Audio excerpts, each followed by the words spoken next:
Conferencia 8. La última vez que me dirigí a ustedes aquí, en Viena, 3 de noviembre, conferencia 4 de este ciclo. Traté brevemente una fase importante de la vida humana entre la muerte y el renacimiento. Esta fase no puede ser tratada como si no tuviera importancia para nuestra existencia física. Debemos tener claro que las fuerzas que necesitamos para la vida no provienen únicamente del ámbito del cuerpo físico.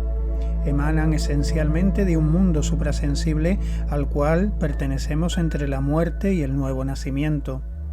Esto solo puede entenderse si somos capaces de formarnos representaciones mentales de la vida entre la muerte y el nuevo nacimiento. El hombre está envuelto en su mayoría en una especie de estado de adormecimiento. Aquellos que pasan por la rutina diaria sin pensar en los eventos que experimentan están, de hecho, dormidos a la vida, y aquellos que se preocupan por lo que hay más allá de la existencia material son también los que despiertan a la vida física. Refiriéndonos a nuestras consideraciones anteriores, recordaréis que la ciencia espiritual, correctamente entendida, es capaz de entrar plenamente en todos los aspectos de la existencia humana. En la medida en que la ciencia espiritual impregne nuestra civilización, la humanidad experimentará un despertar del sueño de la vida. Muchas cosas que se acercan al ser humano parecen extrañas y misteriosas, pero representan un enigma más para los sentimientos que para el árido intelecto. Una madre junto al féretro de su hijo o a la inversa es un ejemplo de ello. No hay más que ocuparse a fondo de la existencia humana para darse cuenta de cómo la gente se da cuenta del enigma de la vida.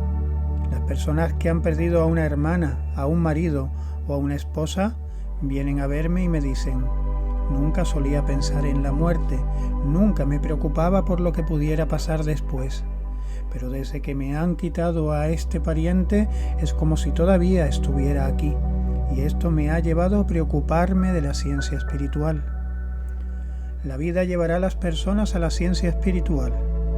Lo que ocurre como resultado será ricamente gratificante porque la ciencia espiritual puede impregnar la vida con ciertos impulsos que solo ella puede dar. Cuando una persona deja de estar físicamente presente, surge el enigma de qué le ocurre después de la muerte. La ciencia externa no puede dar la respuesta porque solo observa con los ojos, y estos también decaen. El cerebro físico también decae, y es evidente que no puede servir para lo que el hombre experimenta cuando ya no tiene su envoltura física. Sin embargo, los poderosos interrogantes sobre el más allá permanecen. A este respecto, las respuestas generales son poco útiles y es preferible considerar los casos reales que pueden penetrar directamente en la vida. Tomemos como punto de partida la vida en la tierra. Tal vez os hayáis encontrado con una persona que por un profundo anhelo interior, por su propia disposición anímica, se vio impulsada a la ciencia espiritual, mientras que otra puede haberse vuelto antagónica hacia ella. El primero se involucró más profundamente en la ciencia espiritual, mientras que su amigo desarrolló una creciente enemistad hacia ella. La vida no solo nos presenta una malla en la naturaleza, sino también en la inmediatez de nuestra conexión con los demás. De hecho, lo que se acaba de relatar puede ser un completo engaño. Aquel que se ha convencido de que todo esto es un sinsentido puede en lo profundo de su alma, de la que permanece inconsciente, desarrollar un amor secreto por ella. En el sustrato, el amor puede expresarse como odio. En la vida terrenal se encuentran estos casos. Cuando una persona ha atravesado el portal de la muerte, todos los impulsos y anhelos secretos del alma que se han reprimido durante su existencia terrenal salen a la superficie y se convierten en el contenido del periodo de catarsis. Hemos observado a personas que atraviesan el portal de la muerte y que en la tierra eran enemigos de la ciencia espiritual, que después de la muerte desarrollaron un intenso anhelo por ella. Tales antagonistas se esfuerzan entonces por la ciencia espiritual.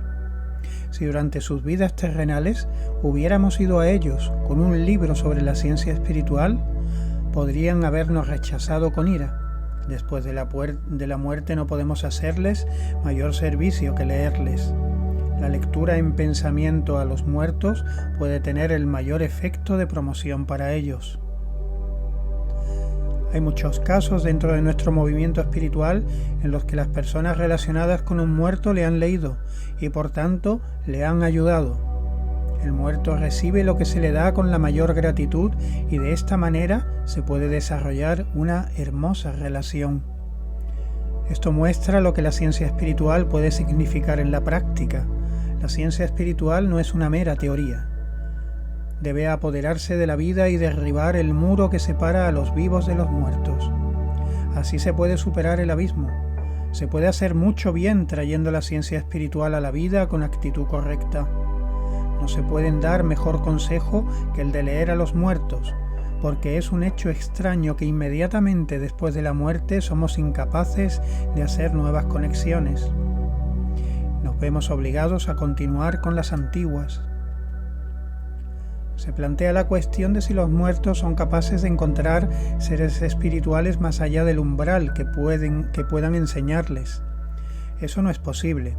Para empezar, uno solo puede tener conexiones con seres con los que ha tenido una relación antes de atravesar el portal de la muerte. Al encontrar un ser que no se ha conocido en la tierra, se pasa de largo. En la tierra tampoco se conocería a un gran genio si se vistiera como un carretero. Uno solo tiene contacto con los individuos que ha conocido en la tierra. Uno puede encontrar muchos seres que podrían ser de ayuda, pero si no ha habido una conexión previa, no pueden ser de utilidad para uno. La ciencia espiritual se encuentra en sus primeras etapas, y como apenas ha comenzado a tener efectos sobre los seres humanos, los vivos pueden prestar el mayor de los servicios a los muertos ayudándolos de esta manera. Este es un ejemplo de la influencia que puede ejercer desde nuestro mundo sobre el otro. Pero también es posible a la inversa. Los muertos pueden actuar en el mundo físico. En la medida en que la ciencia espiritual se apodere de la vida, se producirá una cooperación entre ambos mundos. Los muertos también pueden influir en los vivos. La gente sabe muy poco sobre el mundo. A lo sumo solo se capta lo que ocurre en el transcurso del tiempo. Muchos piensan que el resto no tiene importancia, pero lo que realmente ocurre es solo la parte más pequeña de lo que vale la pena conocer. Al conocer solo lo que ocurre externamente, uno permanece en realidad ignorante de la vida. Por la mañana vamos al trabajo. Probablemente consideramos que las cosas allí ocurren de forma digna de conocerse. Un día salimos 3 minutos tarde de lo habitual y se producen acontecimientos sorprendentes. Si por ejemplo hubiéramos salido de casa a la hora adecuada, podríamos haber sido atropellados, pero nos han protegido. O quizá tengamos que hacer un viaje y perdamos el tren, entonces este mismo tren sufre un grave accidente. ¿Qué podemos deducir de estas consideraciones? Hay muchas cosas que no suceden en la vida y sin embargo debemos contar con tales acontecimientos entre las posibilidades.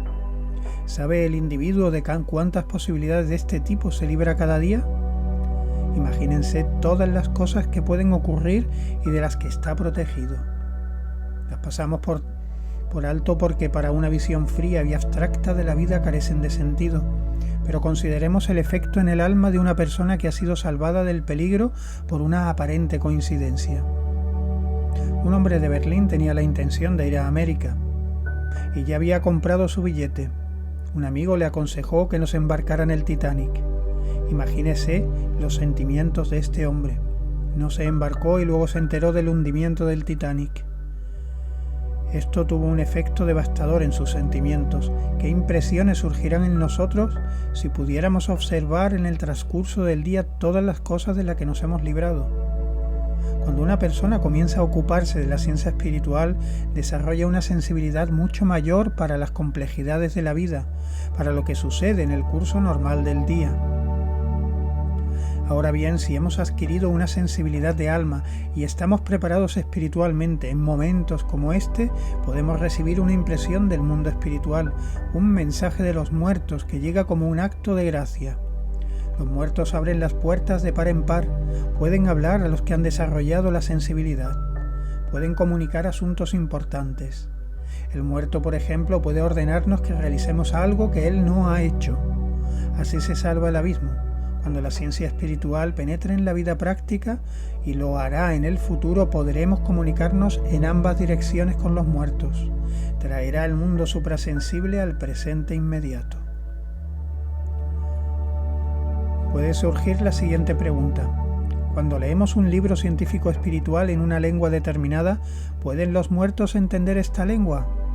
Durante el periodo de catarsis, los muertos comprenden la lengua que han hablado en la tierra. Solo después, durante el paso al Devacán, ya no pueden entender las palabras, sino solo los pensamientos. La transformación en el trato con los muertos tiene lugar después de un periodo definido de años. Si el que ha permanecido en la tierra es sensible, sentirá que el que ha muerto está con él y que piensa lo mismo. Esto puede durar años y de repente se pierde la conexión. Ese es el momento en que el muerto pasa al Devacán. Durante el periodo de catarsis todavía recuerda la vida terrenal, todavía se aferra a estos recuerdos. ¿Qué es un lenguaje terrenal? Toda la lengua solo tiene sentido para la vida terrenal y está estrechamente relacionada con la organización de la persona, con el clima y con la formación de la laringe. En Europa no hablamos las mismas lenguas que en la India, pero los pensamientos se forman según las condiciones terrenales. Los muertos solo entienden el lenguaje mientras están en el Kama Loka. Cuando un medium transmite un mensaje de los muertos en una lengua determinada, solo puede provenir de alguien que haya atravesado recientemente el portal de la muerte.